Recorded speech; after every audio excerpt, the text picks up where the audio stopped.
หากประเทศจีนมีพระนางสุสีไทเฮาประเทศลาวมีพระนางแก้วพิมพาคำเว้านี้บ่เกินจริงก็600 ปีก่อน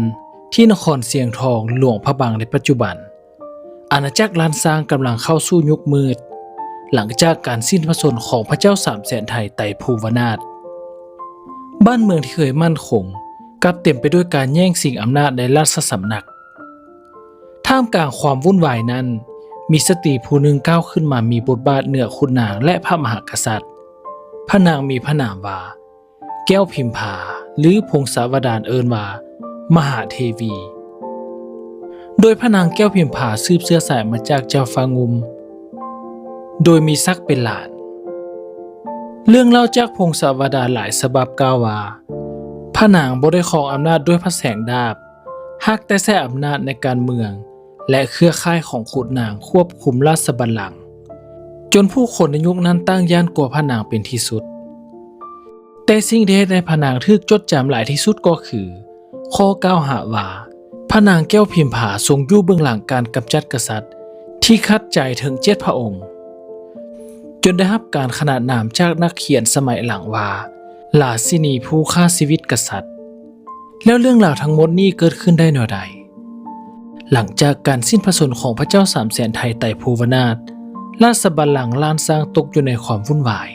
ขุนนางแต่ละฝ่ายตั้งพรรคดันเสื้อพระวงศ์ของตนขึ้นครองราชย์เฮ็ดให้การเมืองภายในราชสำนักเต็มไปด้วยการหักหลังการลอบสังหารและการแย่งชิงอำนาจในช่วงเวลานั้นพระนางแก้วพิมพากลายเป็นบุคคลที่ทรงอิทธิพลที่สุดในราชสำนักพงศาวดารระบุว่าบ่มีผู้ใดสามารถขึ้นครองราชย์ได้หากบ่ได้รับการสนับสนุนจากพระนางกษัตริย์พระองค์ทำอิฐที่พงศาวดารกล่าวว่าถูกกำจัดก็คือพระเจ้าพรหมทัตซึ่งขึ้นครองราชสมบัติได้บ่ดลก็สิ้นพระชนม์หลังจากนั้นเจ้ายุคลก็เสด็จขึ้นครองราชย์แต่เมื่อทรงขัดพระประสงค์ของพระนางก็มีคำสั่งให้จับกุมถึงแม้ว่าพระองค์จะหลบหนีออกจากเมืองใดแต่ในสุดท้ายก็ถูกติดตามไปปลงพระชนม์จนสำเร็จอยู่มาบ่ดลพระเจ้าขุนขำก็ได้ขึ้นครองราชย์แทนแต่ก็ตามมาด้วยการสิ้นพระชนม์ในเวลาบ่ดลเช่นกันพระเจ้าขำตำสาซึ่งขึ้นครองราชย์ได้เพียง 2-3 เดือนเท่านั้นต่อจากนั้นก็เป็นเจ้าลูไซซึ่งมีชะตากรรมบ่ต่างกันก่อนที่พระเจ้าไข่บัวบานจะเสด็จขึ้นครองราชย์ถึงแม้ว่าพระองค์จะเสด็จขึ้นครองราชย์และคงอยู่ในราชบัลลังก์ได้ดลกว่าพระองค์อื่นแต่สุดท้ายก็ถูกกำจัดเช่นเดียวกันกษัตริย์พระองค์สุดท้ายในช่วงวิกฤตก็คือพระเจ้าขำเกิดโดยพงศาวดารบางฉบับระบุว่าพระองค์อาจจะถูกวางยาพิษภายในเวลาเพียง10 ปีกษัตริย์ล้านซางผัดเปลี่ยนกันขึ้นครองราชย์และสิ้นพระชนม์ถึง7 พระองค์จนผู้คนในยุคนั้นตั้งวาดกลัวต่ออำนาจของพระนางแก้วพิมพาซึ่งตั้งก็เชื่อว่าพระนางคือผู้อยู่เบื้องหลังของการสวรรคตของกษัตริย์ทั้ง7เมื่อในราชสำนักเกือบจะบ่มีผู้ใดสืบทอดราชอำนาจพระนางจึงก้าวขึ้นเป็นผู้ปกครองสูงสุดของอาณาจักรล้านซางแต่การปกครองที่อาศัยความย่านกลัวบ่แม่นการปกครองโดยใช้อำนาจก็ดำรงอยู่บ่ดลตลอดไปในที่สุดขุนนางและเจ้านายหลายฝ่ายได้รวมกำลังกันก่อรัฐประหารจับกุมพระนางแก้วพิมพาพร้อมผู้สนับสนุนโดยพงศาวดารบันทึกไว้ว่า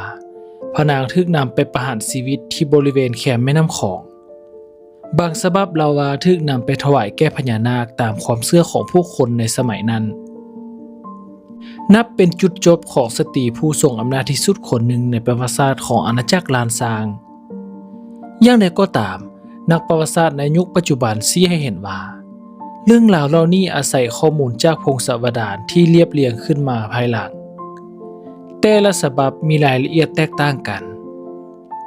จึงยังบ่มีหลักฐานร่วมสมัยที่ยืนยันได้อย่างชัดเจนว่า